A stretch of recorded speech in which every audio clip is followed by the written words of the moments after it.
Columnist Richard Johnson wrote that the couple complained about being snubbed and not welcome by the royal family. Prince Harry and Meghan Markle have reportedly been complaining about being snubbed and mistreated by the royal family during the engagements surrounding Queen Elizabeth II's funeral following her death on September 8. The Duke and Duchess of Sussex were already in the UK but joined the royals in mourning after the Queen died and appeared on several occasions in public alongside other senior members of the royal family. Columnist Richard Johnson wrote that the claims came from friends of the couple in London. He wrote in New York Daily News, "Prince Harry and Meghan Markle's friends in London are whispering that the former royals have been complaining they were snubbed and mistreated at Queen Elizabeth's funeral. They both whined that the family wasn't as welcoming as they should have been." The columnist suggested that Prince Harry, who is said to be completing a memoir book focused on his relationship with his close family, is now rewriting his book from Montecito, CA, where he resides with his family. According to Mr. Johnson, the Duke is adding another chapter to include the palace intrigue around their trip to England for the funeral of his grandmother.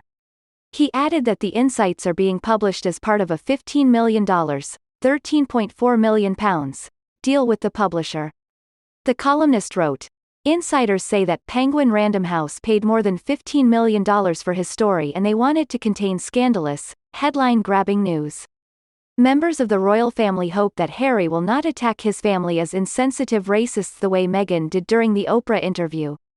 The publication date of the highly anticipated book has been pushed back for Harry to add the new chapter and make additional changes, Mr. Johnson suggested.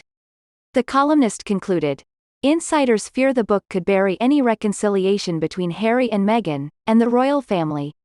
The Duke and Duchess of Sussex were united in grief with other members of the royal family after the Queen's death, prompting questions over the possibility of a reconciliation, particularly between Harry, his brother the Prince of Wales and their father King Charles III. Although the Duke has stepped back from royal duties and was not permitted to wear uniform on the day of the Queen's funeral, he took his place alongside William. Harry and Meghan, parents to Archie and Lily, have taken part in a number of interviews since their departure from royal life in 2020, including a bombshell sit-down with U.S. talk show host Oprah Winfrey in 2021. They accused the royal family of racism, claiming an unnamed royal made a racist remark about Archie before he was born, and that the institution failed to help a suicidal Meghan. The Duchess of Cambridge was publicly singled out by Meghan for allegedly making her cry in the run-up to the wedding.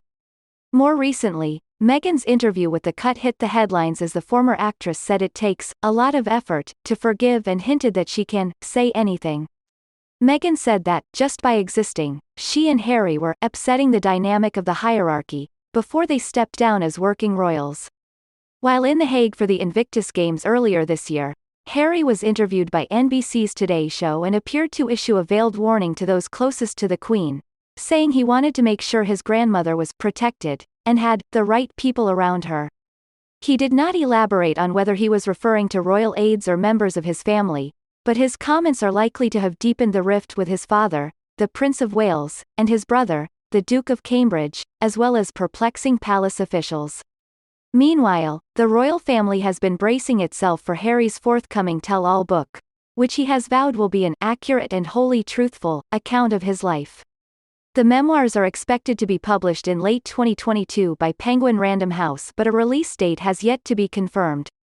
There will be concern in royal quarters that the Duke will delve into his rift with William, his troubled relationship with Charles, his view of stepmother the Duchess of Cornwall and the turbulent fallout of their departure from royal life.